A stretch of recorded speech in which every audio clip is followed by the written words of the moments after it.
राम राम। राज्य भले बहुत छोटा सा है, लेकिन काम बहुत बड़े बड़े हो रहे हैं। और हमारे ही उत्तर प्रदेश से निकला हुआ राज्य है। उत्तर प्रदेश ही हम लोग अभी भी मानते हैं। अब ठीक है, वो नाराज ना हो जाएं उत्तराखंड के लोग, पहाड़ के लोग, लेकिन मानते हम लोग अभी भी हैं कि उत्तर प्रदेश ही है। अब कुछ वजहें थी, वहाँ के लोग चाहते थे राज्य बन जाए, राज्य बन गया। और उत्तराखंड में मतलब बिल्कुल जिसको कहें कि वो सचमुच देवभूमि है। वैसे तो पूरा भारत ही देवभूमि है, लेकिन उत्तराखंड में क्या है कि एक तो हमारे बद्रीनाथ, केदारनाथ, गंगोत्री, यमुनोत्री, पवित्र वो चार धाम यात्रा होती है वहाँ।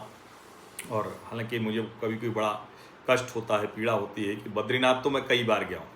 बद्रीनाथ जी 2004 से पिछले वर्ष तक कई बार हो आया, लेकिन केदारनाथ का संयोग नहीं बना, गंगोत्री का संयोग नहीं बना, यमुनोत्री का संयोग नहीं बना, तो वो नहीं बन पाया। तो अब देखते हैं कब बनेगा जो है।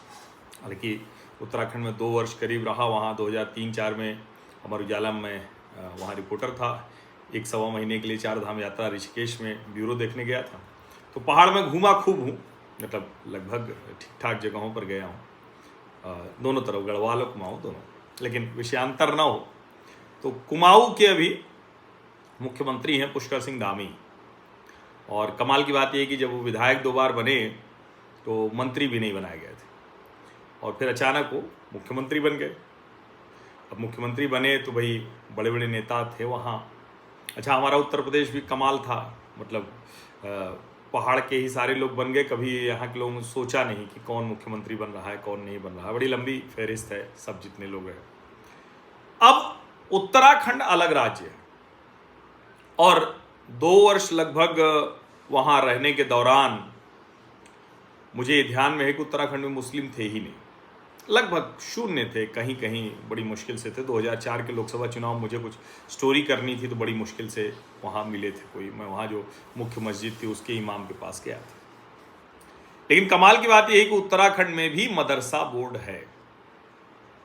अब आप कहेंगे इसमें क्या गड़बड़ है, मुसलमानों को मदरसा बोर्ड होना चाहिए। और मैं बार बार कहता हूँ बिल्कुल होना चाहिए। कोई भी धर्म, मत, पंथ, संप्रदाय वो अपने लिहाज से करे, ये स्वतंत्रता होनी चाहिए, यही लोकतंत्र है, यही खूबसूरती है। लेकिन सरकार न कराए ये सब। मैं बार बार कहता हूँ सरकार का ये काम नहीं है, और ना अनुदान देना चाहिए ना कुछ देना चाहिए। ठीक है, मदरसा के लोग मदरसे के हिसाब से करें। सरकारी पैसे से चल रहा है, फंड से चल रहा है, तो या तो सबको मिले, और या तो आप भाई जो लोग हैं वो करें। नियम कानून तो वहां भी लागू होगा। अब आपको ध्यान में है कि पुष्कर सिंह धामी के नेतृत्व में उत्तराखंड पहला राज्य बन गया जिसने समान नागरिक संहिता लागू कर दी। बहुत बड़ा काम था ये। यूसीसी उत्तराखंड में लागू हो गया। और मुझे याद है कि जब चुनाव के पहले पुष्कर धामी ने ये कहा था तो हम सब लोग बहस कर रहे थे कैसे लागू कर पाएंगे भाई, ये तो भारत सरकार करेगी। फिर पता चला कि भारतीय जनता पार्टी की योजना ही यही है कि राज्यों से वो केंद्र की तरफ जाएंगे, और लागू हो गया। वहां बाकायदा समिति बनी, सुझाव मांगे गए सबके बाद, और उत्तराखंड में आज लागू। उत्तराखंड में लिव इन को लेकर बहुत कड़ा कानून आया। अब हालांकि कई बार लगता है कि लिव इन को लेकर वो कानून है तो फिर लिव इन में इसका मतलब कोई रह नहीं सकता है। और निजी तौर पर मैं कहूँ तो लिव इन जैसी चीज़ तो नहीं होनी चाहिए, मैं उसका समर्थक तो नहीं हूँ। अब ठीक है, आजकल का ज़माना है, वो लड़कियाँ महिलाएँ ढेर सारी आ जाती हैं, लड़के भी मन चाहते हैं, ठीक है, लेकिन वो खुल के नहीं आते, तो वो खुल के आ जाते हैं कि भाई इसमें क्या दिक्कत है, हमें जिसके साथ रहना है पहले टेस्टिंग तो कर लें, एक बार समझ तो लें, वरना पता चलेगा कि हम उसके साथ ना रह पाए, कल को डिवोर्स हो जाए, पता नहीं। मतलब सहमति, सामंजस्य, समन्वय, इसकी अब रिश्तों में जगह ही कम हो गई। तो यूसीसी बनाया उत्तराखंड की धामी सरकार ने, और लिव इन पर भी बड़ा कानून बनाया। आपको ध्यान में होगा जो मजार वहाँ थी, मजारों में कोई था नहीं, भूत रहते थे, घोस्ट मजारें थी। सैकड़ों की संख्या में ऐसी मजारें थी जिनके भीतर कोई नहीं था, यानी जमीन कब्जा करने के लिए थी, जो लव जिहाद के बाद एक लैंड जिहाद कहा जाता था। और ये चिंता है वहाँ के लोगों की। आप वहाँ जाइए, मिलिए, तो नैनीताल हो, मसूरी हो, या ऐसे जो भी स्थान हैं उन जगहों पर उनको लगता है कि बाहर से आके मुस्लिम आकर बस रहे हैं, और आप उनको रोक नहीं सकते, किसी को रोकना संभव भी नहीं है नियम कानून उसके तहत। लेकिन उसकी आड़ में क्या और बाहर से लोग आ रहे हैं, क्योंकि पहाड़ में कहा जाता है ना भाई, घोस्ट विलेजेज होते जा रहे हैं, गांव से लोग गायब हो रहे हैं, पहाड़ में कोई रहना नहीं चाहता, कठिन जीवन है, तो वहाँ ऐसे लोग चले जा रहे हैं जिनको और कहीं नहीं मिल रहा, चलो वहीं रह जाओ।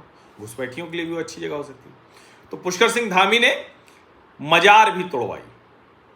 वो मजार कोई मजार नहीं थी, वो जमीन कब्जा करने के लिए लैंड जिहाद था। लेकिन अब जो उत्तराखंड की पुष्कर सिंह धामी सरकार ने किया है वो सचमुच बड़ा कमाल का काम है। वो क्या किया जानते हैं? मदरसा बोर्ड खत्म कर दिया और बना दिया है एक नया प्राधिकरण। अब ये जो नया अधिनियम लेकर आए हैं ये बड़ा जबरदस्त है। अल्पसंख्यक शैक्षणिक संस्थान का दर्जा प्राप्त करने के लिए प्राधिकरण से अनिवार्य रूप से लेनी होगी मान्यता प्राप्त करने के लिए संस्थान का सोसाइटी, ट्रस्ट या फिर कंपनी एक्ट में पंजीकरण अनिवार्य है। भूमि, बैंक खाते व अन्य संपत्तियां भी संस्थान के नाम होनी चाहिए। वित्तीय गड़बड़ी, पारदर्शिता की कमी अथवा धार्मिक और सामाजिक सद्भावना के विरुद्ध गतिविधियों की स्थिति में मान्यता वापस ले ली जाएगी। अच्छा, कई लोग कह रहे हैं कि अल्पसंख्यक संस्थानों का धार्मिक शिक्षा इस सब पर रोक है। ऐसा बिल्कुल रोक नहीं है, साफ साफ है, कोई धार्मिक शिक्षा पर रोक नहीं होगी। प्राधिकरण इसका पाठ्यक्रम निर्धारित करेगा। वह यह भी सुनिश्चित करेगा कि इन संस्थानों में उत्तराखंड विद्यालयी शिक्षा बोर्ड के तय मानकों के अनुसार शिक्षा दी जाए और विद्यार्थियों का मूल्यांकन निष्पक्ष व पारदर्शी हो। ये क्या है जानते हैं? ये जो विधेयक आया है, उत्तराखंड अल्पसंख्यक शैक्षिक संस्थान विधेयक 2025। अब ये अभी 19 अगस्त से यानी जो ये शुरू हो रहा है राजधानी गैरसैंण में विधानसभा का मानसून सत्र, वहाँ प्रस्तुत किया जाएगा। उत्तराखंड राज्य अल्पसंख्यक शिक्षा प्राधिकरण का गठन हो जाएगा। अब अभी तक मदरसा बोर्ड था मुसलमानों का, अभी जो उत्तराखंड राज्य अल्पसंख्यक शिक्षा प्राधिकरण है, इसमें सब के लिए जितने अल्पसंख्यक हैं, सिख, जैन, बौद्ध, ईसाई, पारसी, सब। इन अल्पसंख्यक संस्थानों में गुरुमुखी और पाली भाषा भी पढ़ाई जाएगी। समझिए, जो मदरसा बोर्ड अधिनियम 2016 और उत्तराखंड गैर सरकारी अरबी व फारसी मदरसा नियम 2019, इन दोनों को समाप्त कर दिया गया है 1 जुलाई 2026। अब यूसीसी लागू करने के बाद ये भी देश का पहला राज्य हो जाएगा जो सभी अल्पसंख्यक शैक्षणिक संस्थाओं के लिए एक तरह का काम करेगा। रविवार को सचिवालय में जो कैबिनेट की बैठक हुई थी उसमें ये हुआ और इसको मंजूरी दे दी गई। तो आप जरा सोचिए, कल गैरसैंण में ये नया प्राधिकरण बन जाएगा। छोटा राज्य है उत्तराखंड, लेकिन पुष्कर सिंह धामी बड़े बड़े कमाल कर रहे हैं जमकर। चलिए ठीक है, अच्छा है, ये भी बढ़िया है जो है। आप सभी का बहुत बहुत धन्यवाद। सब्सक्राइब अवश्य कर लीजिए, नोटिफिकेशन वाली घंटी दबा दीजिए, लाइक का बटन दबा दीजिए, अधिक से अधिक लोगों तक इस वीडियो को पहुंचा दीजिए। धन्यवाद।